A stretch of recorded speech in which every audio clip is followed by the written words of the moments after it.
Goeienaand, broers en susters. Die kos is, ons het nog discipline gehad, Marina sal dit nou lyk. 'n uur in die middag tussen 'n studie en die aand 2 ure wat jy daar in die studiesaal gesit in jou huiswerk doen. En het groot ou gewees het Oosterskal voor gespeel. 'n sagte stem. As die studietyd nou verby en reg. Dis tyd dat ons begin. Baie welkom aan almal. Voordat ek met die laaste stukkie begin, wil ek eers hulle sê dit ons so kyk, ouers het gesê op waar gevleelde woorde spreek. Baie dankie aan almal wat meegewerk het aan die reël van hierdie bid hier. Nettie en Betty wat ook sluit het, Pieter vir die klank. Nou Koos is nie, jy het ook nog een keer daarom kom, ja. En natuurlijk allemaal wat lekker toehoortjies gemaakt het, baie dankie daarvoor. En vir die mense natuurlijk wat het geëet. Ag, ek bedoel vir die mense wat bid hier toe gekom. Ek vertrou dat die bid hier dan vir ietsie werd was en dat het ook vir die sal help in die geestelike lewe in hierdie week wat voor lê. Ek het Pieter gevra, ons begin vanaand weer met vir die laaste keer. Maar dit beteken dit die laaste keer wat ons dit moet doen nie, maar dat ons kom stil word vir die Here vanaand ook weer.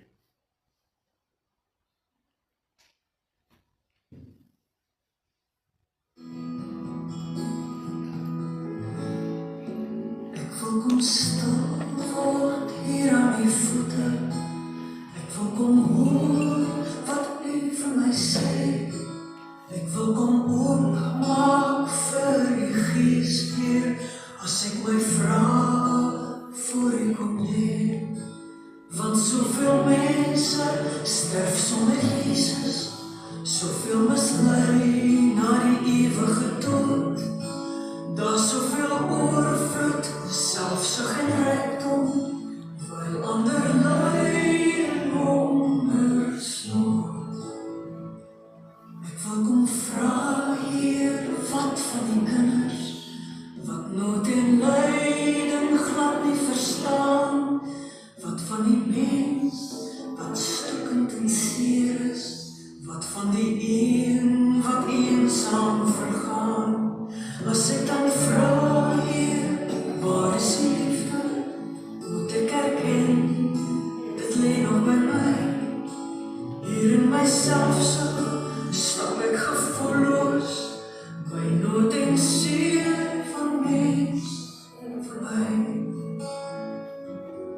Maak my 'n beeld van Jesus se liefde, om in die nood u hande te wees.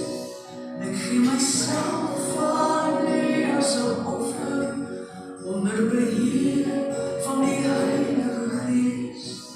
En nu staan ek voor u, net soos Jesaja. Raak my nou aan met u heilige vuur, sodat ek oral u liefde kan uitdra. Hier is ek, Heer, u kan my stuur. Hier is ek, Heer, u kan my stuur.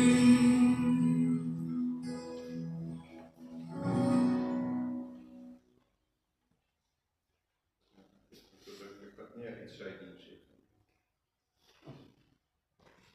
Dankie Marina. Kom ons bid saam. Almagtige God en hemelse Vader, ons kom kniel voor u grootheid en u almag vanaand. En saam met die gesanggedigter, Here, wil ons sê dat ons wil kom stil word voor u vanaand.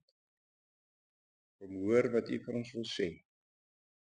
Dan vra ons ook, Here, dat u vir ons die krag wat u vir ons beloof het, sal gee, sodat ons ook dit wat u van ons verwag en dit wat u van ons vra, dat ons dit sal gaan doen, dat ons u getuies sal gaan wees in hierdie wêreld. Ons vra dit met die vergifnis van ons sonde, om Christus ontwil alleen. Amen. Ek het nou 'n bietjie Engels gepraat die week, maar ek kan seker maar nog 'n bietjie Engels praat. Ons is nou by die, hulle praat mos nou van die business end. Ons is nou by die business end van die Pinksterbidure. Die beplanning vir die biduur, soos wat ek dit nou maar ontvang het, was om die hele pad te loop van hoe dat Christus, terwyl hy geweet het dat sy hemelvaart voorlê, hoe hy die apostels voorberei het om sy werk hier op aarde voor te sit. En dis waaroor die hele boekhandelinge gaan. En hierdie voorbereiding kry sy net in Handelinge, en ook in die evangelies, byvoorbeeld Matteus 28, waar die Here ook daarop sin speel dat hy weggaan. Maar dan sê hy ook, ek is met julle tot einde van die dae, gaan maak my disippels. En dis waaroor ons vanaand gaan praat, hoe dit, wil ek amper sê, prakties gedoen gaan word. Kom ons lees Handelinge 2 vanaf vers 37. En by die antwoord hiervan is die mense diep getref en het hulle vir Petrus en die ander apostels gevra, wat moet ons doen, broers? Toe antwoord Petrus hulle, bekeer julle en laat elkeen van julle gedoop word in die naam van Jesus Christus, en God sal julle sondes vergewe en julle sal die Heilige Gees as gawe ontvang. Wat God beloof het, is vir julle en vir julle kinders, en vir almal wat daar ver is, vir almal wat die Here ons God na hom toe sal roep. Met nog baie ander woorde het Petrus getuig en hulle aangespoor, laat julle red tussen hierdie ontaarde mense uit. Dit was sy woord, die wat sy woorde aangeneem het, is gedoop en omtrent 3000 mense is op daardie dag by die getal van die gelowiges gevoeg.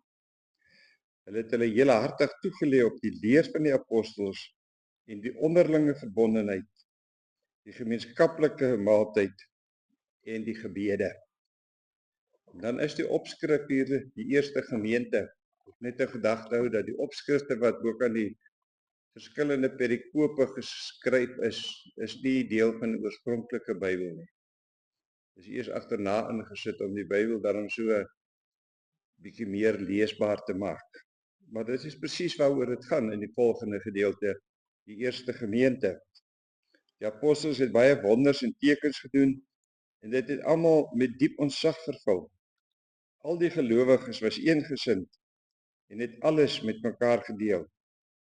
Hulle het hulle grond en besittings verkoop en die geld aan almal uitgedeel volgens elkeen se behoefte. Hulle het almal elke dag getrou by die tempel bymekaar gekom, van huis tot huis die gemeenskaplike maaltyd gehou, hulle kos met blydskap en in alle eenvoud geëet en God geprys. Die hele volk was hulle goedgesind en die Here het elke dag mense wat gered word by die gemeente gevoeg. Ons lees net tot sover. Nou die stuk wat ek vanaand vir julle uitgedeel het, die eerste sin daar het ek dink ek 'n fout gemaak, waar ek sê dat wanneer ons verstaan dat ons skuld, dan moet ons, as ons verstaan en weet dat ons skuld het, dan moet ons onmiddellik daarop reageer. So kom ons vat 'n bietjie die woordjie skuld liewerste weg en ons sê wanneer ons getref word deur die boodskap van die Here, wanneer die goeie nuus in ons hart kom lê, dan moet ons daarop reageer. En nou, die res van die bid hier gaan Jaco nou hou, want dit is nou haar preek gewees Sondag, wat die manier waarop die Jode gereageer het, hier in vers 37, by die aanhoor hiervan is die mense diep getref en het hulle vir Petrus en die ander apostels gevra, wat moet ons doen, broers? Nou as ons Handelinge deurgelees het en dan kom ons by die volgende boek, en dan is dit die boek wat Paulus aan die Romeine geskryf het. En wanneer Paulus in die Romeine skryf, dan maak hy baie daarvan dat alle mense sondaars is. En as Petrus dan nou hier sê, as hulle vra wat moet ons doen, en Petrus sê bekeer julle, dan gaan dit in die eerste plek daaroor dat mense 'n sonde besef moet hê. Ek dink dit is een van die groot uitdagings wat ons in ons tyd het, om mense te oortuig van hulle sonde. Ons leef in 'n tyd waarin sonde, ek weet of dit die regte woord is nie, verkleinlik word. Ons noem dit allerhande ander dinge. Dis 'n foutjie wat ek gemaak het, was 'n glipsie. Dis nie so erg nie. Sonde is sonde. Paulus skryf in Romeine 3 baie daaroor, en hy skryf daar, hy sê, almal het gesondig en het nie deel aan die heerlikheid van God nie, maar hulle word sonder dat hulle dit verdien, op grond van sy genade vrygespreek, vanweë die verlossing deur Jesus Christus. Mense oortuig van hulle sonde, maar dan ook vir hulle oortuig van God se genade en van God se liefde. Ons kan ons nie self red nie. Ons kan nie genoeg goeie werke doen om te vergoed vir die sonde wat ons gedoen het nie. Die enigste manier waarop ons gered kan word, is deur Jesus Christus, wat aan die kruis vir ons gesterf het. Dan gaan Petrus verder en hy gee 'n baie mooi opsomming van hoe mense hierdie lewensbelangrike vraag moet beantwoord. Hy sê, wat vra hulle, wat moet ons doen, broers? Dan antwoord Petrus en hy gee 5 goed. Eerste een het ek nou al genoem, is bekeer julle. As jy bewus word van wat jy verkeerd gedoen het, moet jy tot bekering kom. Wat beteken bekering? Beteken 180 draai op jou pad. Weg van die sonde, terug na God toe. En dan die wonderlike nuus, dis die tweede ding wat Petrus vir ons sê, is dat God vergewe sondes. En dan die derde ding, en dis die een waaroor ons nie altyd so duidelik is nie, wanneer God ons sondes vergewe en ons aanneem as sy kind, dan gee hy ons ook sy Heilige Gees daarmee saam. Ons ontvang dit. Inteendeel, ons kan nie sê dat Jesus Christus die Here is sonder die invloed van die Heilige Gees nie. Maar dis nie waar die pad eindig nie. Mens tot bekering gekom het en jy die krag van die Heilige Gees ontvang, dan moet jy dit gaan gebruik. Die apostels sê, lees ons hier, het hulle heel hartig toegelê op die leer van die apostels en die onderlinge verbondenheid. En die vierde ding is, dink ek, ook een van die belangrike dinge, is dat dit gaan oor gebed. Hulle het toegelê op die onderlinge verbondenheid en die gebede.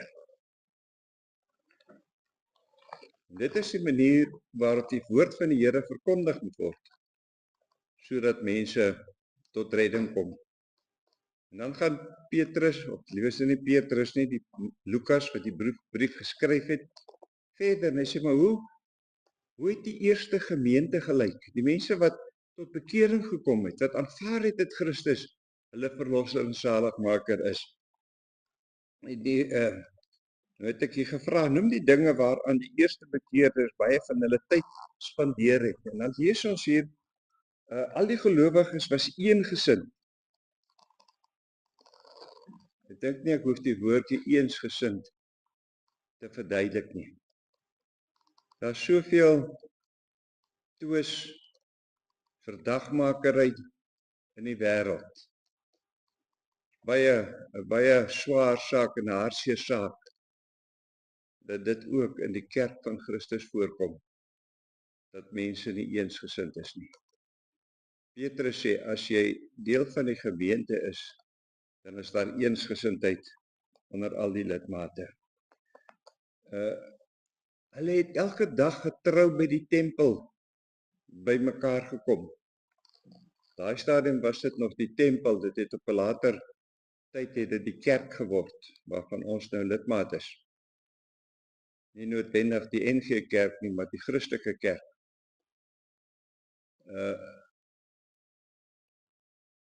Ek het nou nie die juiste getalle nie.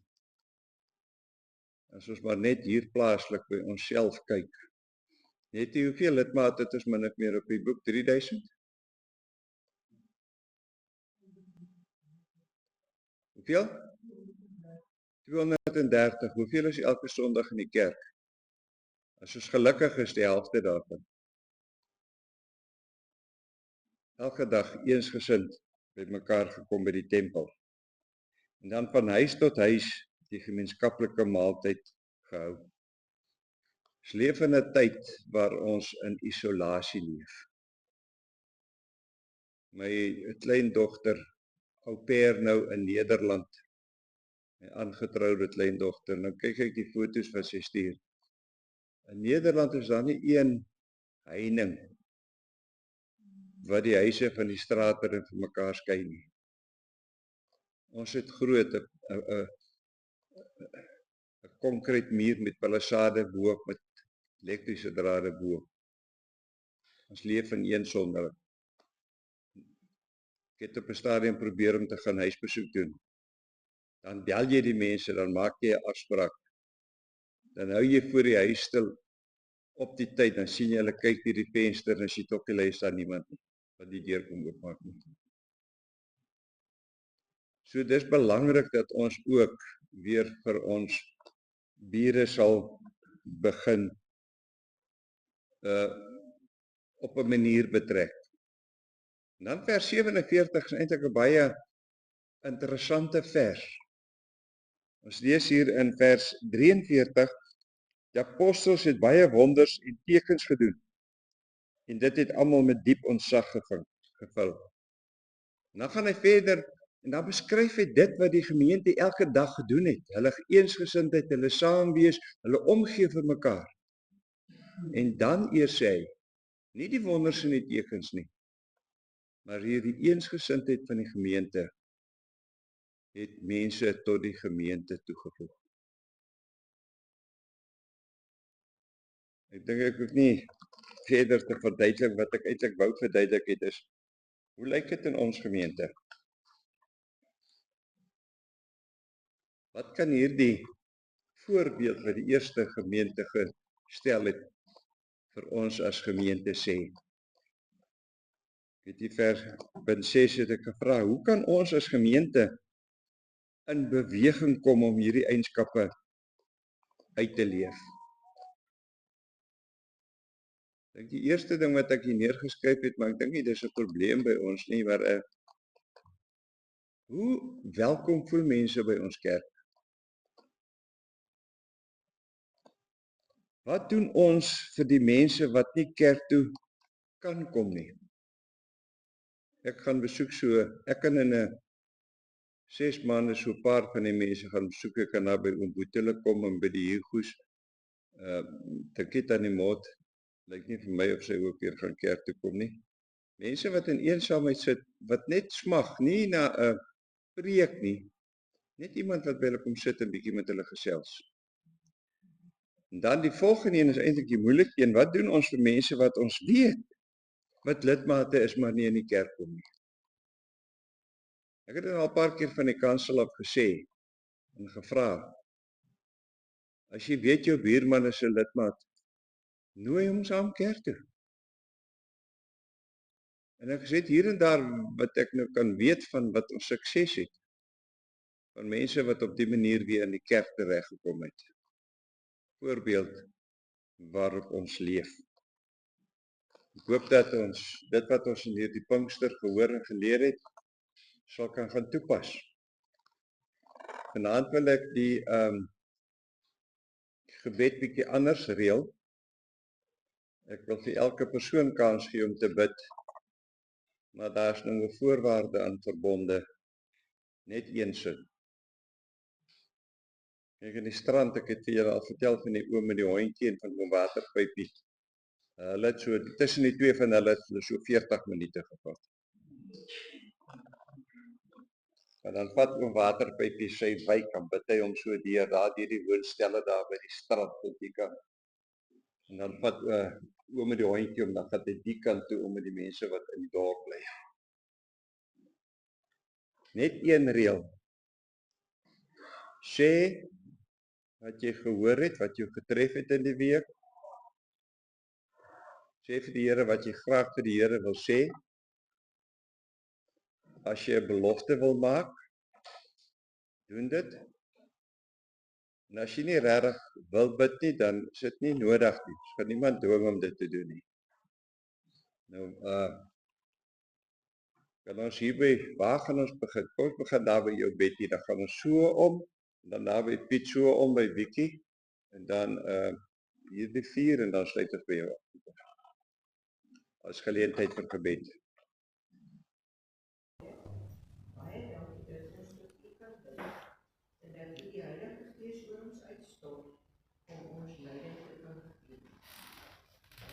Dankie Here Jesus dat ons met U is en dat ons ook weer kan die woord kan lees. Die Here is my herder en daarom ek loof U naam. Dankie Here vir die geleentheid wat ons gehad het. Om te hoor wat U wil doen. Dankie vir die Heilige Gees. Amen. Dankie Here, Here, vir die Heilige Gees. Here, dat hy ons lei en leer. Here, my gebed is dat U die Heilige Gees in my hart sal werk. Dat ek ook oral waar ek weet dat die tyd is sal wees. Here, baie dankie vir al die seëninge wat U op ons uitstort. Amen. Heilige Gees, wil U ons die krag gee om die verlorenes lief te hê, om Christus te verkondig, dit en wat U doen en wat U sê. Here, help my om U woord te verkondig. Amen. Dankie Jesus dat U die Heerser is oor ons wêreld, dat U elke dag ons elke dag lei deur die Heilige Gees.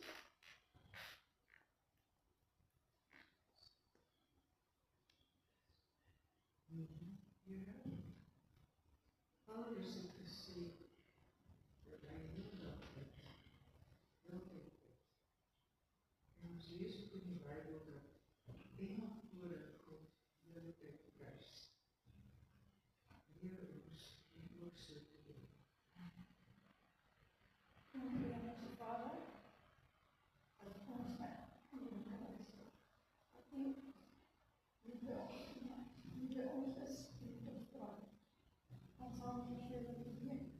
Ik zie het voor hem. Goede vrienden. Kan het. Ons elke dag.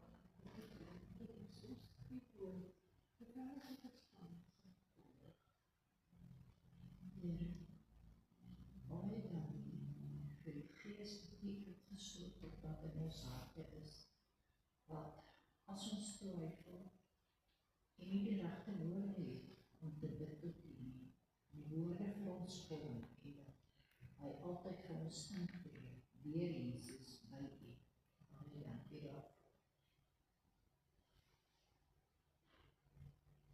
Almagtige Vader, Here, ek vra dat U elke liewe persoon op die sit sal seën, Here, dat U met die res se gemeente sal seën, en dat ons almal sal uitgaan en voorbeeldig lewe, sodat mense sal weet wie Heilige Gees is nie. Almagtige God en Hemelse Vader, baie dankie dat ons kan saam gebed. Dankie Here dat ons vanaand ook kan weet dat U die hoorder van gebede is. En daarom wil ons vra Here, hoor ook ons gebede. Ons wil bid Here vir ons gemeente. Ons wil bid Here vir groei, geestelike groei Here, maar ook groter wordende groei. Help ons Here om ook daarin ons klein rolletjie te vertolk. Ons vra dit met die vergifnis van ons sonde om Christus ontwil alleen. Amen. Sluit af met 'n neem my lewe Heer.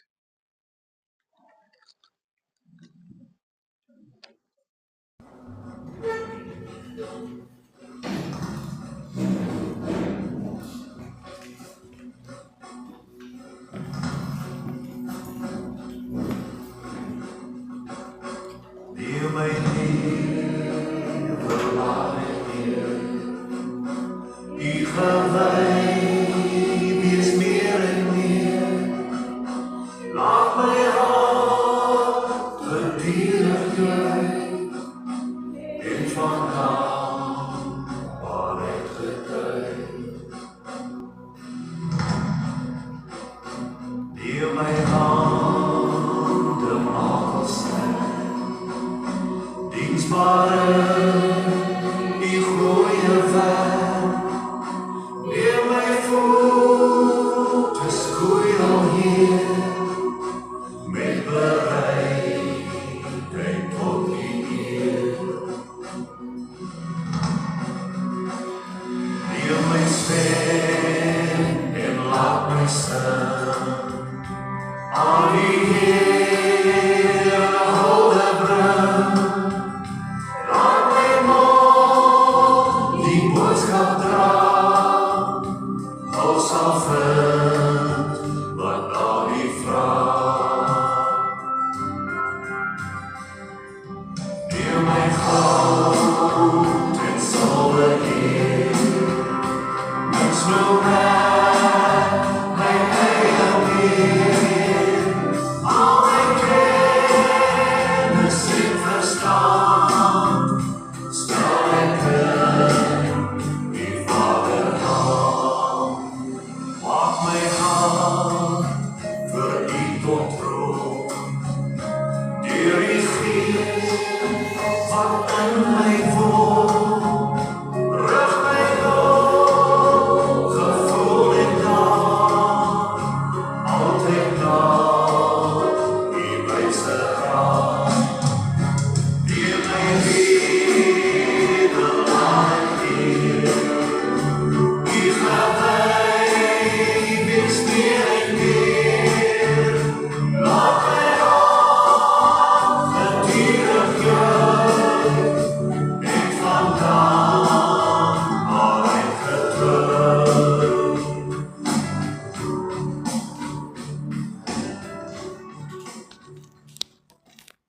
die genade Jesus Christus en die liefde van God en die gemeenskap van die Heilige Gees sal met ons almal wees. Amen.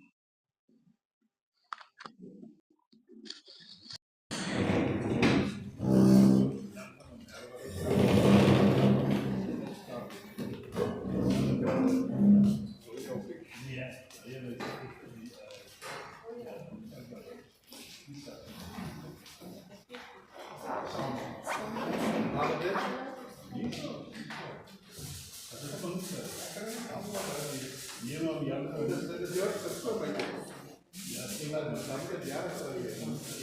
Ja,